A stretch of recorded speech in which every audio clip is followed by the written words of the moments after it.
Happy 4th of July, Auntie Rains here. In my short videos that you can find on YouTube, but also TikTok, Instagram, Facebook, I posted a monologue by Aaron Sorkin, performed by Jeff Daniels in the TV show The Newsroom. I think it's a powerful monologue and a thought-provoking television show. And as I've been thinking about the 250th anniversary of the United States of America, I'm grateful to be an American. But I also see that we could be doing much better as a country. So that monologue has been on my mind. The version I performed is edited. I edited it. I didn't add any content, but I did shorten it.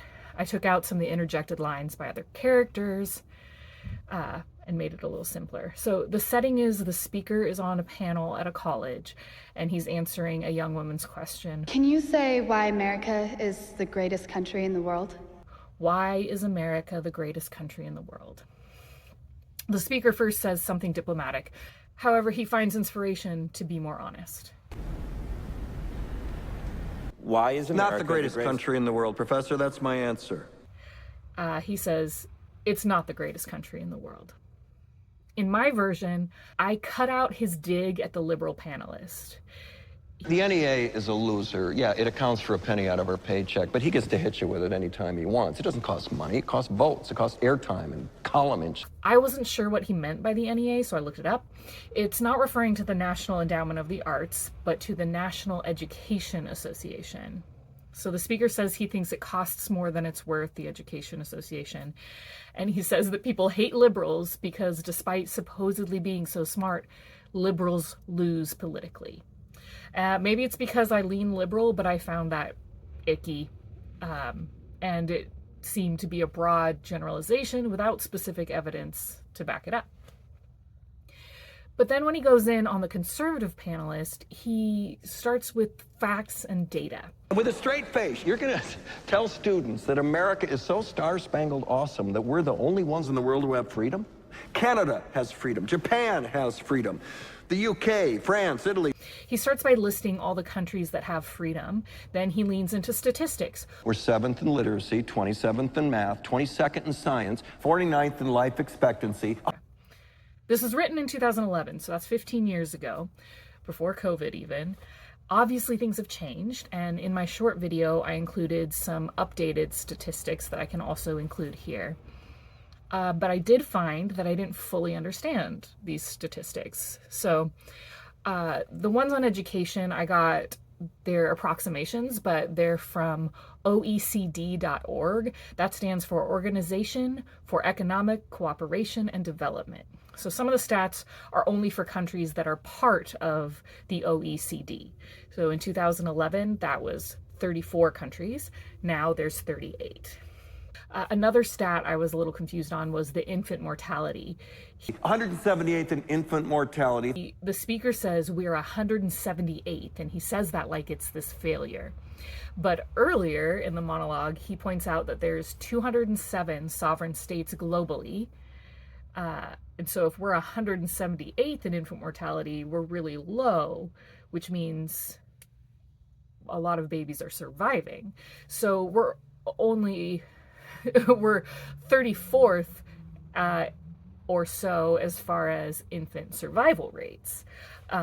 So not number one, but it's framed kind of strangely in the monologue. He does have one factually incorrect statement. We lead the world in only 3 categories: number of incarcerated citizens per capita, number of adults who believe angels are real, and defense spending, where we spend more than the next 26 countries combined, 25 of whom are allies. The US was number 1 in defense spending in 2011, and still is today, but we didn't spend more than the next 25 countries combined. Actually, today it's only as much as the next 14 combined, but still very high. Our military spending is about 1/3 of all of the military spending in the world. Next, I cut out some of the things the speaker says to the character who asks the question. Got you, sorority girl. Just in case you accidentally wander into a voting booth one day, there's some things you should know. He calls her sorority girl. He knows she's a college student, but he's clearly using the term sorority girl as a pejorative, which feels kind of misogynistic. Why is a sorority inherently negative unless it's about being a woman? He goes on to say something like, just in case you accidentally wander into a voting booth one day, which is really rude and inappropriate, kind of implies she's dumb or will never vote, but it's also uncalled for and clearly inaccurate. She's a college student asking a question of a panel during a bipartisan political debate. Of course she would be the type of person who would intentionally go vote. I don't think she's done anything to elicit his rudeness. She asked maybe a naive question. He somewhat seems to realize that his frustration is not really with her when he says, none of this means... Now, none of this is the fault of a 20-year-old college student, but you nonetheless are, without a doubt, a member of the worst generation ever. Meaning the fact that the U.S. is not the greatest in the world for all these reasons. None of this is the fault of a 20-year-old college student. But then he goes on to insult her entire generation. So this aired in 2011. I graduated from college in 2008, so I'm probably part of the generation he's talking about. But when he makes this insult that she's a member of the worst generation ever, he has no evidence. When you ask what makes us the greatest country in the world, I don't know what you're talking about. Which is completely different to how he handles the answer to her question with statistics as to why the U.S. is not the greatest country. And one of them is, there is absolutely no evidence to support the statement that we're the greatest country in the world. Third in median household income, number 4 in labor force, and number 4 in export. So the lack of evidence is what makes me doubt the end of his big speech. Sure used to be. We stood up for what was right. We fought for moral reasons. We passed laws, struck down laws for moral reasons. We waged wars on poverty, not poor people. So there's another part that I cut out when I did it. The end is where it gets emotional, but there's just nothing to back it up. It goes on and on and on. And they're all such nice ideas, but there's no evidence. There's not even examples. He talks a lot about men. He says, we acted like men. We were informed by men who were revered.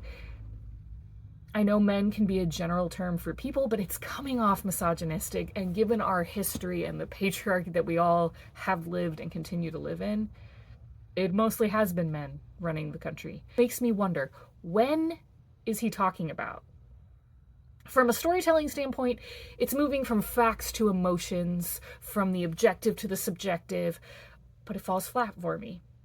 It feels like a man in power getting angry at a young woman who has less power for things that aren't her fault and that aren't even fully accurate.